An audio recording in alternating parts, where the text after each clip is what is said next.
Today on Keynote. It's very easy to focus on the models and the model prediction, but in our estimation, that's 20 or 25% of the outcome. It's the hard work of process redesign, workflow redesign, education of your community and users that really gets you to the outcomes that you need.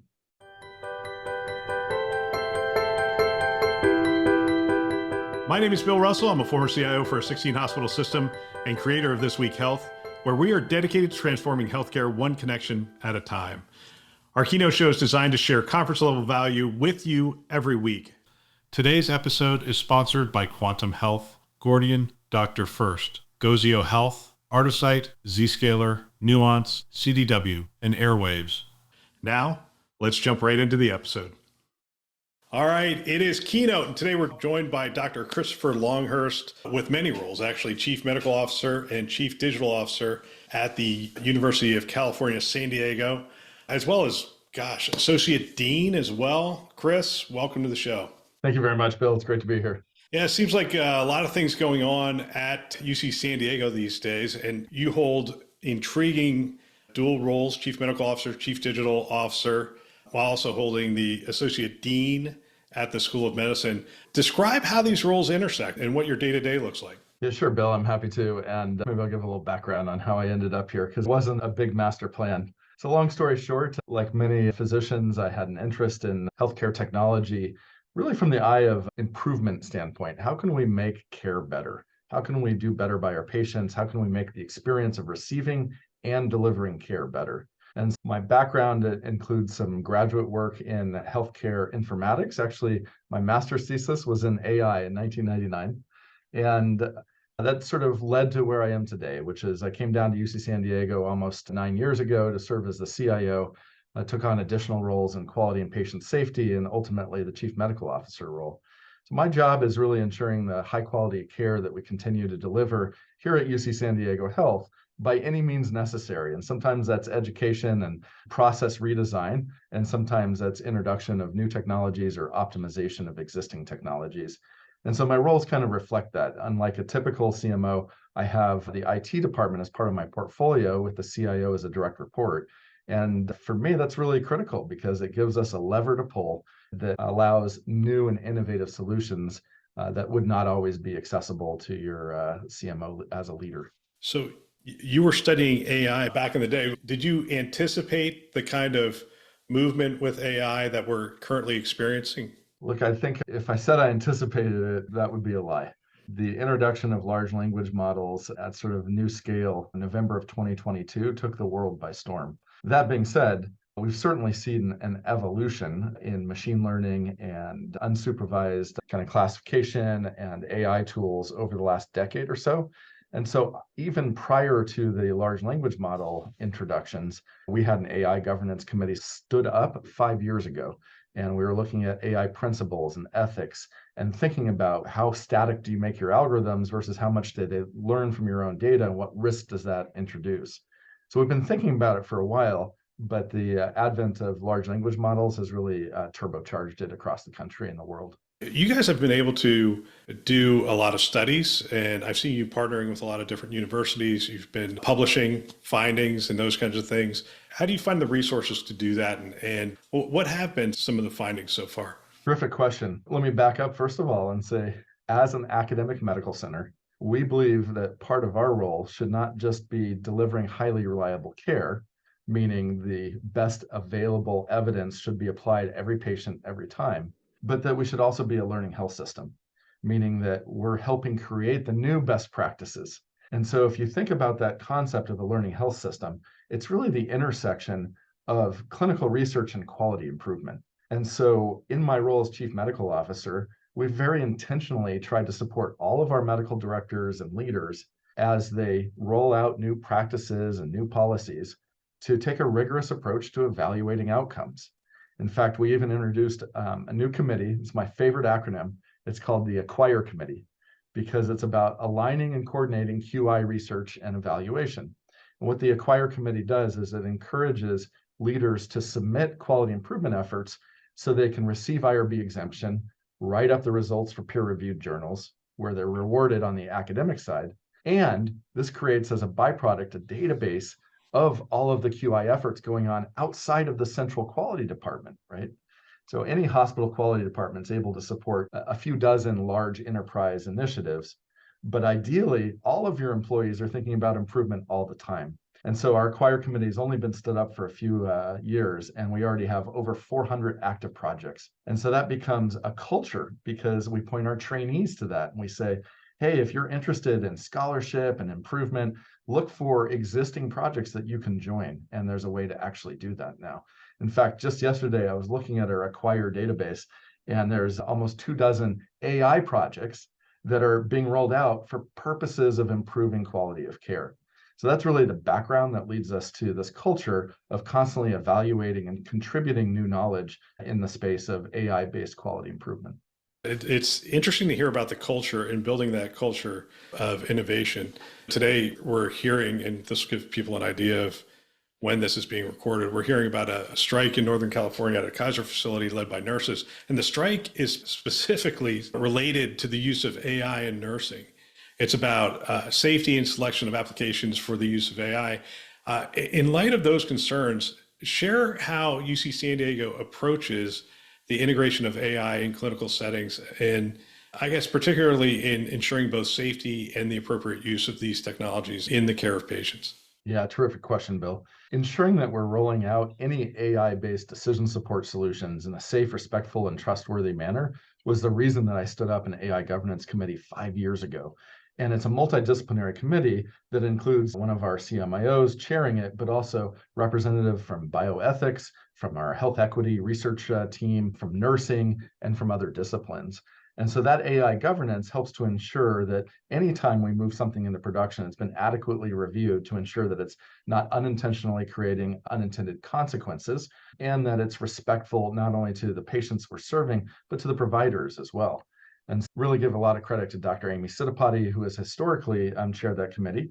We recently hired our first Chief Health AI Officer, Dr. Karandeep Singh, and Karandeep is constantly helping us revise and rethink and improve those processes. So it's only going to get better moving forward. I'm deeply aware of the strike that's occurring in Northern California. And one of my colleagues at UC Davis actually commented on it publicly today. He said, it's great to have open discussions because the technology is moving at such a fast pace and everyone's at a different level of understanding. And many health systems actually do have these guardrails in place, but perhaps they haven't internally communicated it and there's a knowledge gap. But at the end of the day, we have this mission that no patient, no clinician, no researcher, and no employee will get left behind as we look to take advantage of these latest technologies. Fantastic. So let's talk about where we have seen progress. It's interesting when we talk about this because in a lot of cases, people feel like AI just entered the picture in December of 2022, when in reality, we've been working with AI for many years. But I'd love to hear some examples of where artificial intelligence at UC San Diego has meaningfully enhanced patient care and what the journey was like from concept to implementation. Yeah, absolutely, Bill. And I'm happy to give you two examples. And again, it really starts with these AI principles. The first example, to your point, we've been working with this for years. It's about our approach to supporting the care of patients who may be septic. And as your viewers probably know, almost 1/3 of a million Americans die every year of sepsis. What many may not know is that 85% of that sepsis doesn't develop in the hospital setting, but actually in the home setting. So patients who are at high risk because they have cancer or perhaps some other immunocompromised state can become septic at home and they show up in the emergency department. And our challenge is to make that diagnosis as early and as quickly as possible because we know that early intervention changes outcomes and saves lives. And we're constantly looking to improve that process. And about 3 or 4 years ago, as the chief medical officer, I named our new director of sepsis, Dr. Gabriel Wardy. Gabe is a practicing emergency medicine physician who's also board certified in critical care. He was the perfect choice to lead this.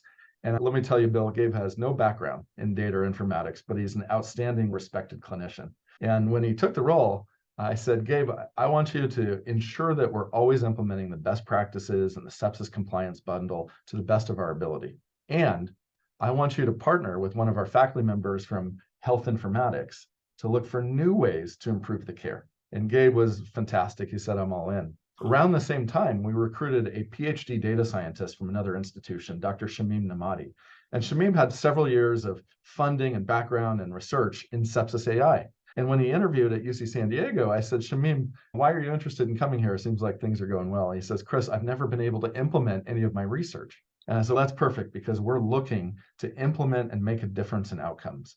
And so Shamim and Gabe became a dyad pair. And about 6 months after he arrived, I said to Shamim, how are things going? I know we're building the pipes to be able to implement your tools. And he said, Chris, it's fantastic, but I've learned more in the last 6 months than the prior 6 years. I said, well, what do you mean? He said, now that I'm sitting on the hospital sepsis committee, I finally understand how challenging the workflow is. And it's not just about the algorithm, it's about the early notification to the right person at the right point in workflow at the right time to make a difference in decision making that affects the patient in a positive way. And so credit to those guys and the entire sepsis care team. They really took a lean-based approach to redesigning workflow, notifying our central code team, making sure the nurse was involved. And they did it all in such a thoughtful, informed way that it was not a surprise to me when we saw that our mortality in the emergency departments at UC San Diego had dropped by 20% with the introduction of this AI alert. Now, this wasn't just about identifying the right model, right? Because you could really start at the EHR vendor in most cases, and they'll give you a sepsis model to work with. You guys took it far beyond that, I would imagine. You're absolutely right, Bill. And I give credit to the vendors who are trying to make available standard models or the ability to create models off of your own data. One of the challenges, and Dr. Karandeep Singh pointed this out in a recent NEJM AI paper, is that sometimes people will take the data prior to the diagnosis of sepsis, create the model, implement it, and then wonder why outcomes haven't changed. But many times, the data that the model is ingesting includes things that are indicative of a clinician's suspicion of sepsis, even if it's prior to diagnosis. For example, if your model is using a lactate order to help predict sepsis likelihood, the clinician's already thought of it and it's not going to make a difference in outcomes, right? And so we really tuned our model to be much earlier in the process, and we'll take lower predictive value in exchange for something that's actually going to help a clinician before they've thought about it and developed their own suspicion. And then again, the workflow is critical. And so this 20% drop in mortality, Bill, actually translates to 50 lives saved on an annual basis just at UC San Diego. It's a 20% relative decrease in mortality, which is really only about a 1.92% absolute decrease. But realistically, if we could drop mortality by 2% across the entire country, that would be huge. A lot of credit to the team for doing that. And one of the neat things is this was published in Nature Digital Medicine, and it was accompanied by an editorial written by Dr. Joseph Kvetter, the editor of Nature Digital Medicine. And the editorial points out that, in fact, the editorial is called Healthcare AI More Than Just Algorithms. And he goes through in painstaking detail and articulates sort of all the different things that we described in our paper that were not just about the algorithm. And I think that's a really important point for your viewers, that it's very easy to focus on the models and the model prediction. But in our estimation, that's 20 or 25% of the outcome. It's the hard work of process redesign, workflow redesign, education of your community and users that really gets you to the outcomes that you need. That's the thing I think that's most fascinating about your role and the groups that report in through you. And this is where the disconnect's been in healthcare for all these years. The disconnect between the dialogue between the people implementing the technology and the people using the technology. It's really fascinating. In the ever-evolving world of health IT, staying updated isn't just an option, it's essential. Welcome to This Week Health, your daily dose of news, podcasts, and expert commentary designed specifically for healthcare professionals like yourself. Discover the future of health IT news with This Week Health. Our new news aggregation process brings you the most relevant handpicked stories from the world of health IT, curated by experts, summarized for clarity, and delivered directly to you. No more sifting through irrelevant news, just pure focused content to keep you informed and ahead. Don't be left behind. Start your day with insight at the intersection of technology and healthcare. This Week Health, where information inspires innovation. Now, you promised me 2 use cases. I think I cut you off on the first one. Yeah, let me tell you that the sepsis use case, one of the things it really demonstrates is the importance of ongoing monitoring, right? It was the fact that our AI governance committee was looking at the outcomes on an ongoing basis, iterating and improving it, that actually led to the mortality drop. A couple of other principles that help drive the second example include number 1. So we endorsed the FAVES principle. I actually got to be part of the White House task force that put out the statement December 13th from the administration about ensuring that healthcare AI is deployed in a way that's fair, accountable, is equitable, is safe. And so that these are things that are sort of like motherhood and apple pie until you get to hard questions. So one of the things that is embedded in the ONC statement about FAVES is transparency. And that actually was something we were really committed to early on. And it's easy to talk about transparency of models and data sets used to generate algorithms, et cetera. But when we went to roll out generative AI in our electronic health record, we were faced with an existential question of how transparent we should be with our patients. So this was really interesting. And the story actually starts the previous year when Dr. John Ayers, one of my faculty colleagues here at UC San Diego, published a paper in April of 2023 suggesting that physician responses compared to chatbot responses didn't really measure up. In fact, that the clickbait headlines were that the AI was higher quality and more empathetic than doctors. Now, this was on a set of Reddit questions publicly posted, doctors who didn't know they're being rated, et cetera. So it wasn't really my conclusion. My conclusion was that in a limited, small amount of time, the AI could draft responses that seemed higher quality, partly because they were longer, more detailed, than the physicians would in a short period of time, right? But I'll put up the doctors against the chatbot any day of the week, at least currently with GPT-4, if you give them enough time to research it and write a well-researched answer. And so this paper led partly to our partnership with our electronic health record vendor, Epic, and also a three-way partnership with Microsoft to trial GPT-4 in the electronic health record. But as I said, we questioned the importance of transparency with our patients, and with our AI governance committee recommendations, ultimately decided to be fully transparent. And so we rolled this out in April of 2023. We actually didn't start the measurement until the summer when we got GPT-4 embedded because we didn't want to measure GPT-3.5. We learned a ton about prompt engineering, and every single message, the way we design this functionality, there's two buttons, either start with blank reply or start with draft reply. So there's no button that says just send now. And that illustrates another important AI principle, which is keeping a human in the loop. And then if you start with the draft reply, every message has an automatic addendum that says something to the effect of, this message was automatically generated and reviewed and edited by your doctor's name. We just published those results actually a couple of weeks ago. So less than a year from the launch of the pilot and the prior paper, we have another outcome study. And again, credit to Dr. Ming-Tai Seal, who led the outcomes analysis, and Dr. Marlene Millen, who led the operational project. So what did we find? It's a little bit surprising. I thought we were going to save time. That was my hypothesis. It was going to help our busy clinicians, and it turns out we did not. Stanford also published their results, and they found a similar finding. There was a recent Doximity user survey that suggested physicians spend somewhere around 12 to 15 minutes on a daily basis answering asynchronous patient questions in the portal.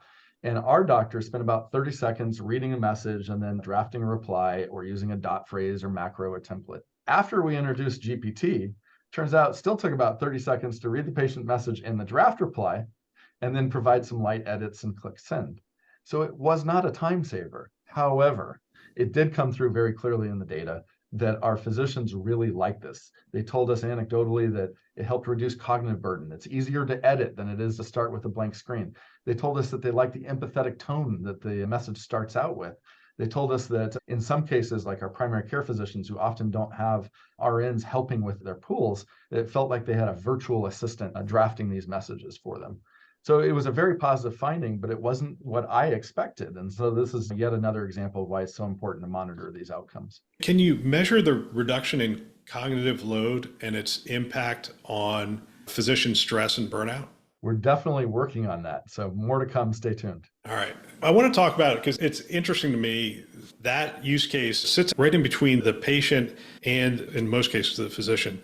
I guess my question is, what's your vision for how UC San Diego communicates with your patients moving forward? Will there be some aspect of, you're saying bots, but I think it's much more sophisticated than bots these days, where a person in your community who's looking for information on health, who would normally go to Google or normally go to something else, would actually come to your health system and interact with some aspect of a large language model and get information that has been trained by UC San Diego or maybe the UC system, and provide responses to help either navigate them or just help them to make some basic decisions about their health? It's a great question, Bill. And I think that the answer is undoubtedly yes, that's going to happen.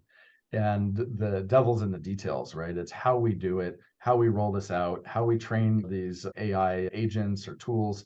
And particularly if they're going to be functioning in an unsupervised way, we have to have a level of confidence that these are not going to introduce unintended consequences or harm our patients. And so I think for the short-term future, it's going to be sort of a human in the loop.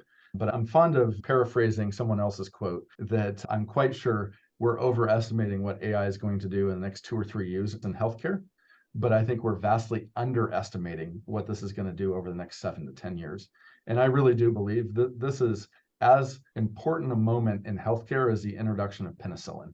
I think that 10 years from now, the delivery of healthcare will be universally AI enabled. And we're going to see a rapid change in medical legal practice where operating as a provider without an AI agent, I think 10 years from now, may be considered to be below the standard of care because we're going to be able to show that physicians with augmented intelligence, with AI support, can deliver better outcomes than humans alone.